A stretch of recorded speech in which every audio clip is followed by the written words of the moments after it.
PK Salasya. Bas. Kalerwa. Peter. Kalerwa ni Salasya. Kalerwa ni That is his name. Oh. Yeah, that's PK. You know, I actually thought it's a, let me tell you, on this show, Aseli ananifuzanga Kiluya daily. Sindio. Daily. Kuna kitu mpya unaniambianga. Lazima ujue Kiluya. It's something that you need to work with. And you know, funny story, every co-host I've had ever since I entered media is Luya. You're in safe hands. Nilikuwa naitwa Mohana. Ni Mohana. Mohana. Alafu ni Muyasi. Muyaji. Na mjibu ananiita Mohana Musiani. Yes. There we go. Nilikuwa nafunzwa. Nilikuwa nafunzwa, so every time. Yes. Sijui mimi na watu wa Luyaland sijui mtaniambia nini. Tutakuambia. But we have the MP for Mumia East here, a very young and vibrant person. He's actually the youngest MP. Exactly, the youngest MP. How is it in Parliament? Because as a young person, you're very vocal and you have a lot of viral moments. But let's start with you being a young person in Parliament. How is it? What are the agendas you're pushing as Peter Salasya for the young people?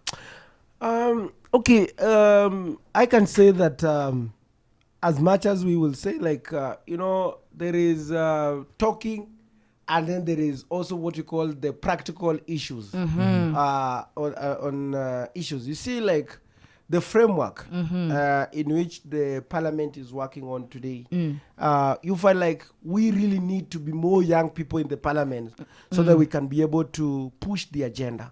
Because as they always say that it's either you change them or they change you.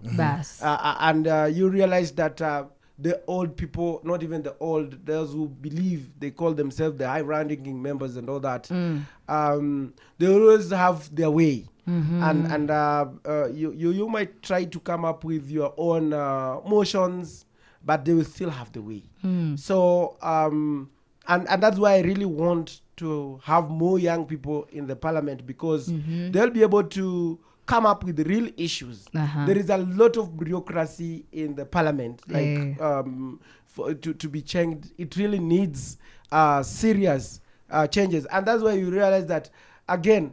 They always say that the buck stops with the president, because he's the one who calls the shots. Because all the business house is the one, is business agenda, they're always given the priority. But now when you come up with the bill, the bill will have to stay there for almost 2 years or so without being actualized or materialized. And that's why you see, like, sometimes when we make a lot of noises out here, it makes more sense than even being in the inside. Because inside there is protocols and all those stuff. And that's why we need to have more young people and also have the agenda, the caucus of the young people, and have the issues so that we can speak as one people. So what are these issues, specific issues that PK akitaka kwa rais leo ata solve for the young people? Because you talked about unemployment earlier on, but I'd like to just hear some more, because ukituambia hizo maybe will be compelled to actually vote for you when it comes to 2027.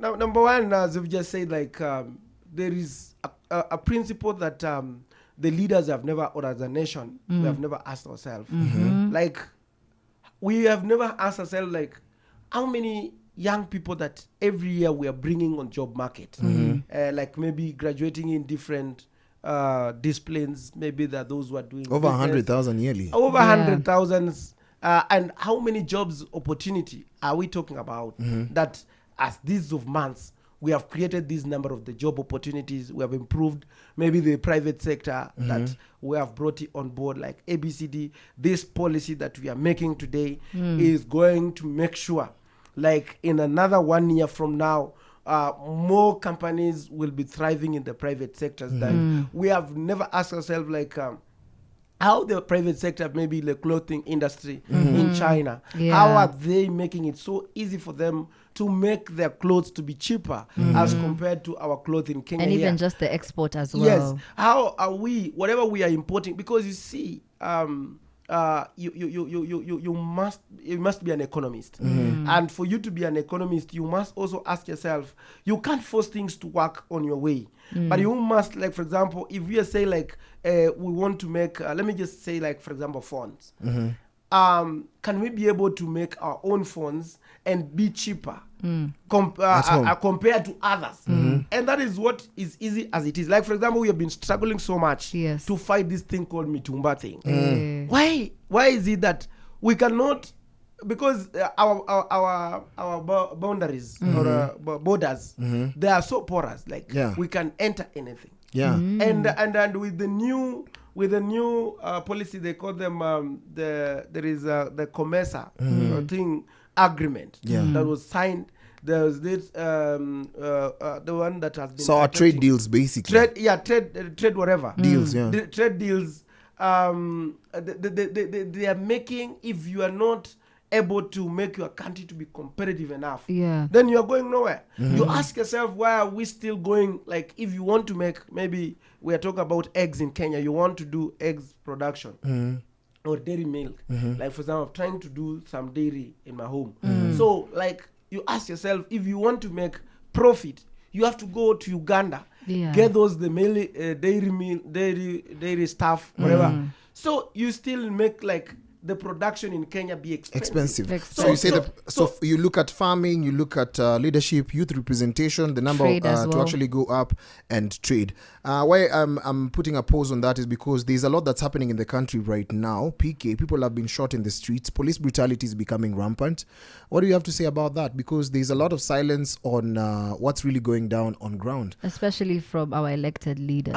We can say, you see, the way, and you'll find, like, going forward, the leaders fear coming out to speak it out, because some they're there because of the security they are given, they are being given by the same government maybe you are talking about, and all that. There are some other privileges that some do benefit, and that's why we must be for like, for example, the parliament.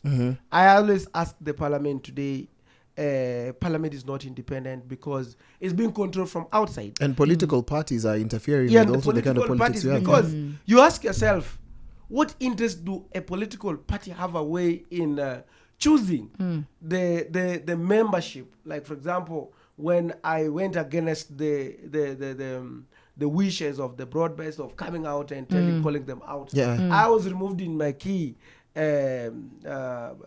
committees that I was in. Okay. So you actually chased from the committees for speaking up for the people. Yes. So you feel like, and that is what the members feel like. I was in agriculture committee. I was in agriculture committee, and I was chased out. And those are the things, like, we must have, if we need to have a serious president. And if I like, for example, if I become the president, and I have faith that because of the like, number one is to make the parliament become independent, whereby they are not being interfered. Because if every organization or every organ of government is doing its work, even as a president, you will enjoy. You will not have time, like, you are calling who control this, because if you know you are doing something rightly, you will not strain, you will not struggle in whatever. The judiciary, you have streamlined there's no corruption, and whatever, they're doing their work. The executive is doing their work. The parliament is doing their work, and everything. As a president, you will enjoy. So in regard to whatever is happening, Kenyans have lost, or the young people, they have lost hope. Majority of them, they have schooled, and when I was even in Mombasa, I was telling nowadays the rich educates, and even the poor also educate. And all of them, when they finish the school, they need to get the job opportunities. Now those job opportunities are no longer there. For those of you who are working, like, for example, you are employed, you are getting 50,000 a month. With the things called the PE, the things called the affordable housing. There is the NSSF, the whatever. All those things, you find, like, somebody who is getting, like, maybe 50,000 is going home with around 30K, and maybe there are other bills that he needs to, or she needs to take care of, rent, transport, and all that. So these are the things that even makes the young people get bitter, because they cannot enjoy the money that they are waking up early in the morning to go to work for. Police brutality. There's been high level of force used against our people. Most recently, just right here at Imenti, a young man was shot close range. I know they're saying that haikuwa pistol, hakukufa, sijui nini, vitu kama hizo. But then again, he was unarmed. of life yenye atakuwa nayo sasa. Mheshimiwa, talk to us about such a situation. And do you think the DIG should actually resign? Tunajua ame step aside, but what do you think about that situation? No, the DIG has gone. We are not expecting to see any miracle. Amesema he's stepping aside to Kenyans. He's gone. That is a gone story. There's no any way. It's a gone story because he has already been implicated in this matter. Yes. And even tomorrow we'll be able to know much more because tomorrow the Muhwana, they are going to come on board and is going to witness what exactly happened. But the most important thing is that we must also get to go to the root cause of what is making these young people to go on the street. Yes, we know about the police because you find like there must be a problem. There must be a problem that these young people they are trying to address. And we must first of all address the issues that these young people they are trying to talk about. And then now from there we go. But anyway, I remember when I was being arrested with the DCI officers, I say that they need to be professionals. And I also say that we need all our police officers, they need to have the refresher courses on how to manage crowds and manage demonstration, to manage their anger management. There's some they call the mental. You said this week is your mental health. Month. There's some videos I was seeing on TikTok. The guy who was shot, the guy was shot close range, the close range. You find like he was in the drugs and whatever.